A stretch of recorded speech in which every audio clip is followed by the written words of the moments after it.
बच्चे, आज का संदेश तुम्हें बताने आया हूँ। गुलाब के कांटों जैसी समस्याएं, इनमें ही छुपा होता है हल। हर समस्या में उसका समाधान भी छिपा होता है। बस उसके कारणों को तलाश कर उसका हल खोजने का प्रयास करना चाहिए बच्चे। हर व्यक्ति के पास एक अपनी उत्तर जवाबदेही है। उसके प्रश्न का उत्तर भी उसी में है। उत्तर खोजने का प्रयास करोगे तो तुम्हें अपने उस प्रश्न का उत्तर अवश्य मिलेगा बच्चे। जीवन में सुख दुख का चक्र चलता रहता है। हर किसी के जीवन में कभी सुख आ जाता है तो किसी का सुख दुख में परिवर्तन हो जाता है, और किसी का दुख एक दिन सुख में भी परिवर्तन हो जाता है। कुछ लोग बड़ी से बड़ी विपदा को भी प्रसन्नता से झेल जाते हैं। कुछ लोग एक दुख से ही इतना टूट जाते हैं कि पूरे जीवन उससे निकल ही नहीं पाते। तुमने अपने जीवन में कुछ ऐसे लोगों को जरूर देखा होगा, सुना होगा और जाना भी होगा उनके बारे में। ऐसे लोग अपने दुख को हमेशा हृदय से लगाकर घूमते रहते हैं, जबकि वास्तविकता यह है कि जो बीत गया सो बीत गया, उसका तो कुछ नहीं किया जा सकता। पर इतना निश्चिंत है और निश्चित भी है कि उसे भुलाकर अपने भविष्य को एक नई दिशा देने के बारे में जरूर सोचा जा सकता है मेरे बच्चे। जीवन में संघर्ष से परेशान नहीं होना है। आपने देखा होगा कई बार अति शांति में भी लोग ऊब जाते हैं, अति सुख में मतवाले हो जाते हैं। अति संपत्ति इसीलिए विपत्ति का दूसरा नाम है। दुख हमें जगाए रहता है, विपत्ति हमें जागृत रखती है बच्चे। अन्यथा सुख और अनुकूलताएं, सुविधाएं बहुत संभव है कि हमें सुला दे। इसलिए सुख की निरंतरता में जागते रहना कठिन काम है। जिस प्रकार गुलाब के साथ कांटे देकर प्रकृति ने उसकी सुरक्षा की व्यवस्था की है, कभी इस बात को तुम स्मरण करना बच्चे कि ऐसा क्यों कि गुलाब के साथ प्रकृति ने कांटे भी दिए हैं।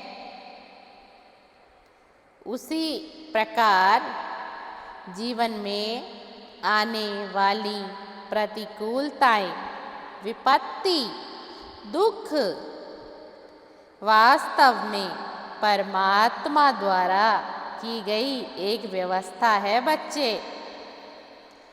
हवा का रुख चाहे जैसा हो, नौका को तो हम उसी दिशा में ले जाएंगे जिस दिशा में जाना चाहते हैं।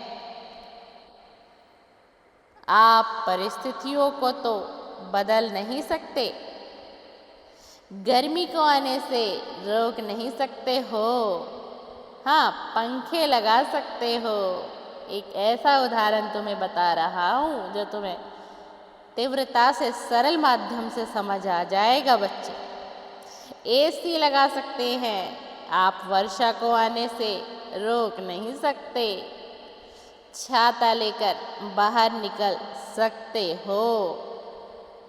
आप पूरी धरती के कांटों को हटा नहीं सकते, लेकिन सुरक्षा के लिए अपने पैरों में जूते पहन सकते हो। समस्याएं हैं तो उसका समाधान भी है ना।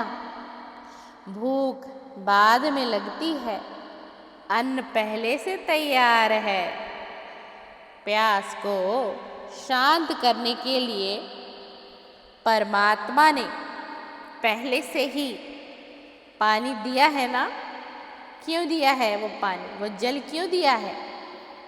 ताकि जब तुम्हें प्यास लगे तो तुम उस जल को पी सको बच्चे। समस्या और समाधान सहोदर होते हैं, बस थोड़ा धैर्य रखना होगा। देखना उस समस्या के अंदर से ही समाधान भी निकलेगा।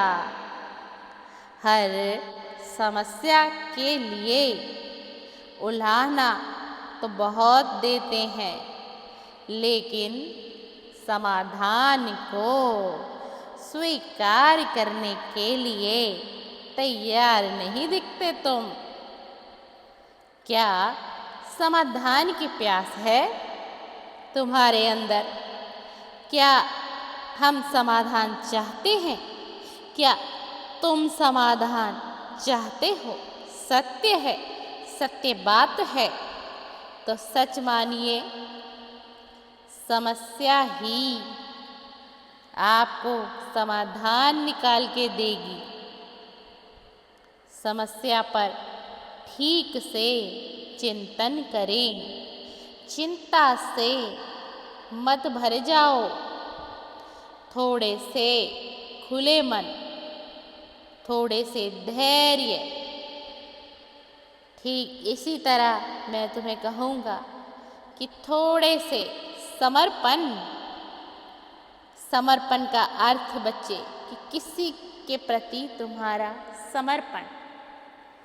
तुमने किसी व्यक्ति में अपनी खुशियाँ देखी, तुमने किसी व्यक्ति में अपनी पूरी दुनिया देख ली, और वह व्यक्ति तुम्हारे लिए ईश्वर ने बनाया ही नहीं था, पर उस व्यक्ति से तुम्हें मिला दिया। अब इसमें तुम्हारा क्या कसूर बच्चे? लेकिन तुम्हारा उस व्यक्ति के प्रति प्यार, लगाव, स्नेह, ममता अत्यधिक है। तुम्हारे मन में अत्यधिक प्रेम है उस व्यक्ति के लिए, लेकिन वही वो व्यक्ति तुम्हारी लाख कोशिशों के बाद भी तुम्हारे जीवन में उस परमात्मा ने, उस विधाता ने उसे लिखा ही नहीं था, जिसकी तुमने चाहत कर ली परमात्मा से। अब तुम्हें क्या करना है? अब तुम्हें वहाँ थोड़ा सा समर्पण कर देना है, थोड़ा सा समर्पण ईश्वर के प्रति कर देना है, और अपने आप को ईश्वर के प्रति, यूनिवर्स के प्रति, ब्रह्मांड के प्रति अपने आप को सेंडर मोड पर कर देना है कि जो मेरे ईश्वर, मेरे विधाता, जो आपने मेरी डेस्टिनी में लिखा है, मेरे तकदीर में लिखा है, मैं उसका तहे दिल से स्वागत करूंगी और मैं उसको स्वीकार करूंगी। बस तुम्हें ये भाव रखना है। उस भाव से तुमने परमात्मा को समर्पण कर दिया, अपनी उस सबसे तहे दिल की इच्छा को तुमने ईश्वर को समर्पित कर दिया। थोड़ा सा त्याग करने के लिए प्रत्येक मनुष्य को अपने जीवन में बच्चे तैयार रहना चाहिए। उसका प्रतिफल उस मनुष्य को जिसने अपने जीवन में कुछ त्याग करे, जो वो नहीं करना चाहते थे और उन्होंने वो त्याग किया, तो वो त्याग भी उन्हें एक अच्छा फल ईश्वर के माध्यम से, ब्रह्मांड के माध्यम से, उस यूनिवर्स के माध्यम से वो ईश्वर उसको एक अच्छा फल अवश्य ही देते हैं। इसीलिए मैंने कहा, गुलाब के कांटों जैसी समस्याएं इनमें ही छुपा है हल। सिर्फ फ़र्क इतना है, तुम्हें खोजना है बच्चे, तुम्हें उस हल को खोजना है और समझना